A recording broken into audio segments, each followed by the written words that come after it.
एक बार स्वर्ग लोक में सबसे बड़ा कौन के प्रश्न पर 9 ग्रहों में वाद विवाद हो गया।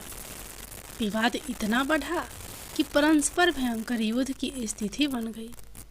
निर्णय के लिए सभी देवता देवराज इंद्र के पास पहुँचे और बोले, हे देवराज, आपको निर्णय करना होगा कि हम में से सबसे बड़ा कौन है।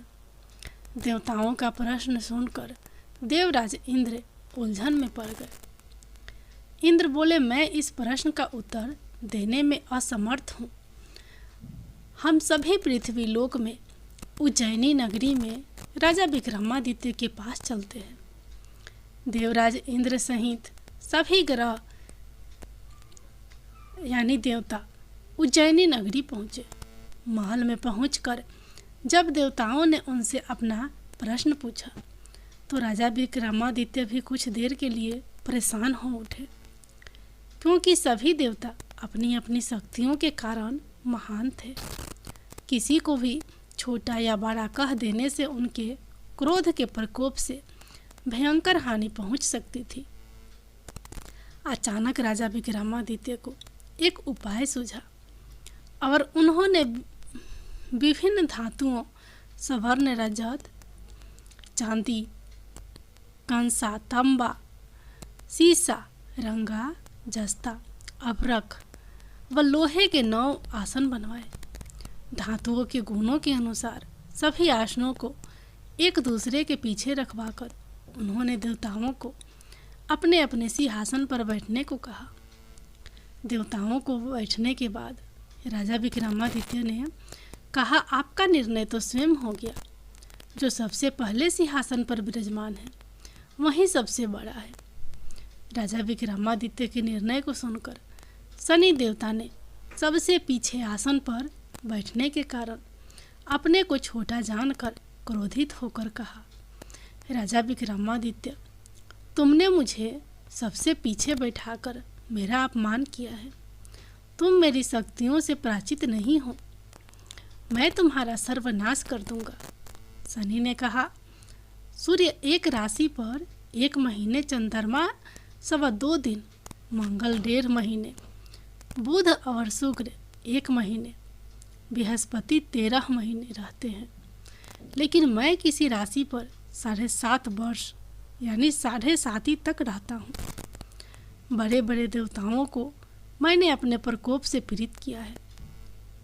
राम को 7.5 के कारण ही वन में जाकर रहना पड़ा और रावण को 7.5 के कारण ही युद्ध में मृत्यु का शिकार बनना पड़ा।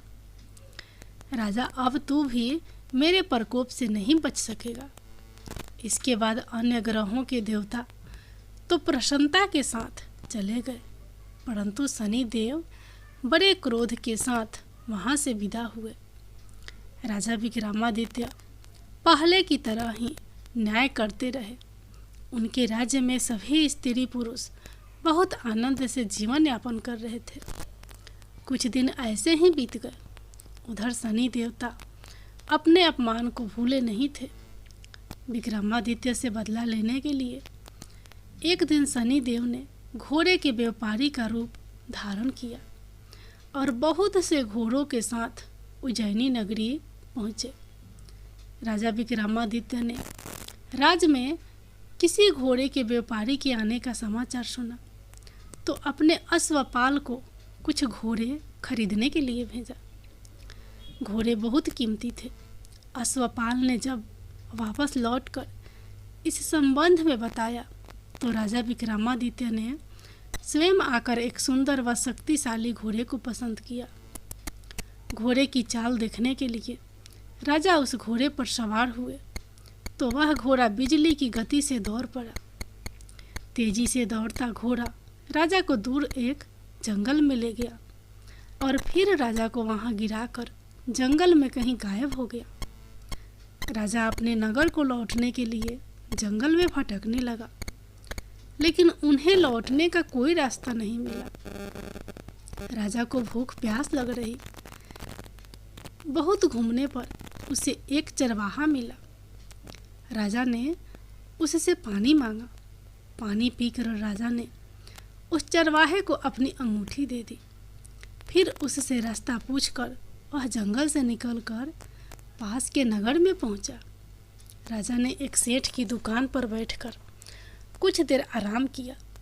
उस सेठ ने राजा से बातचीत की तो राजा ने उसे बताया कि मैं उज्जैनी नगरी से आया हूँ।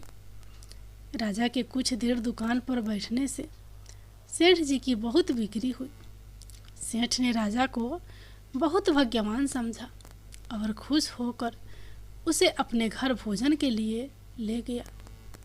सेठ के घर में सोने का एक हार खूंटी पर लटका हुआ था। राजा को उस कमरे में छोड़कर सेठ कुछ देर के लिए बाहर गया। तभी एक आश्चर्यजनक घटना घटी। राजा के देखते देखते सोने के उस हार को खूंटी निकल गई। सेठ ने कमरे में लौटकर हार को गायब देखा तो चोरी का संदेह राजा पर ही किया, क्योंकि उस कमरे में राजा ही अकेले बैठा था। सेठ ने अपने नौकरों से कहा कि इस परदेसी को रस्सियों से बांधकर नगर के राजा के पास ले चलो। राजा ने विक्रमादित्य से हार के बारे में पूछा तो उसने बताया कि उसके देखते ही देखते खूंटी ने हार को निगल लिया था। इस पर राजा ने क्रोधित होकर चोरी करने के अपराध में विक्रमादित्य के हाथ पांव काटने का आदेश दे दिया। राजा विक्रमादित्य के हाथ पांव काटकर उस नगर की सड़क पर छोड़ दिया गया। कुछ दिन बाद एक तेली उसे उठाकर अपने घर ले गया और उसे अपने कोल्हू पर बैठा दिया। राजा आवाज देकर बैलों को हाँकता रहता। इस तरह तेली का बैल चलता रहा और राजा को भोजन मिलता रहा। शनि के प्रकोप की 7.5 पूरी होने पर वर्षा ऋतु प्रारंभ हुई। राजा विक्रमादित्य एक रात मेघ मल्हार गा रहा था कि तभी नगर के राजा की लड़की राजकुमारी मोहिनी रथ पर सवार हो उस तेली के घर के पास से गुजरी। उसने मेघ मल्हार सुना तो उसे बहुत अच्छा लगा और दासी को भोजन भेजकर गाने वाले को बुला लाने को कहा। दासी ने लौटकर राजकुमारी को अपंग राजा के बारे में सब कुछ बता दिया। राजकुमारी उसके मेघ मल्हार से बहुत मोहित हुई, अतः उसने सब कुछ जानकर भी अपंग राजा से विवाह करने का निर्णय ले लिया। राजकुमारी ने अपने माता पिता से जब यह बात कही तो वे हैरान रह गए। रानी ने मोहिनी को समझाया, बेटी तेरे भाग्य में तो किसी राजा की रानी होना लिखा है, फिर तू उस अपंग से विवाह करके अपने पांव पर कुल्हाड़ी क्यों मार रही है। राजकुमारी ने अपनी जिद नहीं छोड़ी। अपनी जिद पूरी कराने के लिए उसने भोजन करना छोड़ दिया और प्राण त्याग देने का निश्चय कर लिया। आखिर राजा रानी को विवश होकर अपंग विक्रमादित्य से राजकुमारी का विवाह करना पड़ा। विवाह के बाद राजा विक्रमादित्य और राजकुमारी तेली के घर में रहने लगे। उसी रात सपने में शनि देव ने राजा से कहा, राजा तुमने मेरा प्रकोप देख लिया, मैंने तुम्हें अपने अपमान का दंड दिया है। राजा ने शनि देव से क्षमा करने को कहा और प्रार्थना की कि हे शनि देव, आपने जितना दुख मुझे दिया है अन्य किसी को ना देना। शनि देव ने कुछ सोचकर कहा, राजा मैं तुम्हारी प्रार्थना स्वीकार करता हूँ।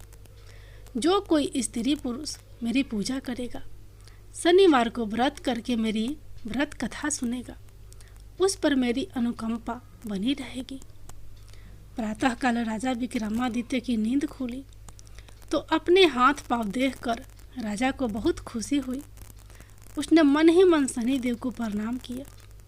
राजकुमारी भी राजा के हाथ पांव सही सलामत देखकर आश्चर्य में डूब गई। तब राजा विक्रमादित्य ने अपना परिचय देते हुए शनिदेव के प्रकोप की सारी कहानी सुनाई। सेठ को जब इस बात का पता चला तो दौड़ता हुआ तेली के घर पहुंचा और राजा के चरणों में गिरकर क्षमा मांगने लगा। राजा ने उसे क्षमा कर दिया, क्योंकि यह सब तो शनिदेव के प्रकोप के कारण हुआ था। सेठ राजा को अपने घर ले गया और उसे भोजन कराया। भोजन करते समय वहाँ एक आश्चर्यजनक घटना घटी।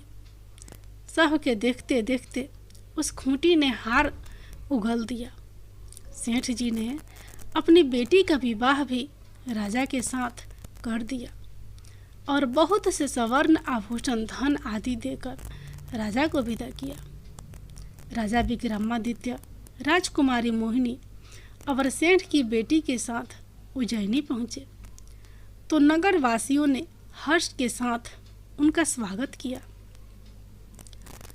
अगले दिन राजा विक्रमादित्य ने पूरे राज्य में घोषणा कराई कि शनिदेव सब देवों में सर्वश्रेष्ठ हैं। प्रत्येक स्त्री पुरुष शनिवार को उनका व्रत करे और व्रत कथा अवश्य सुने। राजा विक्रमादित्य की घोषणा से शनिदेव बहुत प्रसन्न हुए। शनिवार का व्रत करने और व्रत कथा सुनने के कारण सभी लोगों की मनोकामनाएं पूरी हुई। शनिदेव की अनुकंपा से पूरी होने लगी। सभी लोग आनंद पूर्वक रहने लगे। शनिदेव भगवान की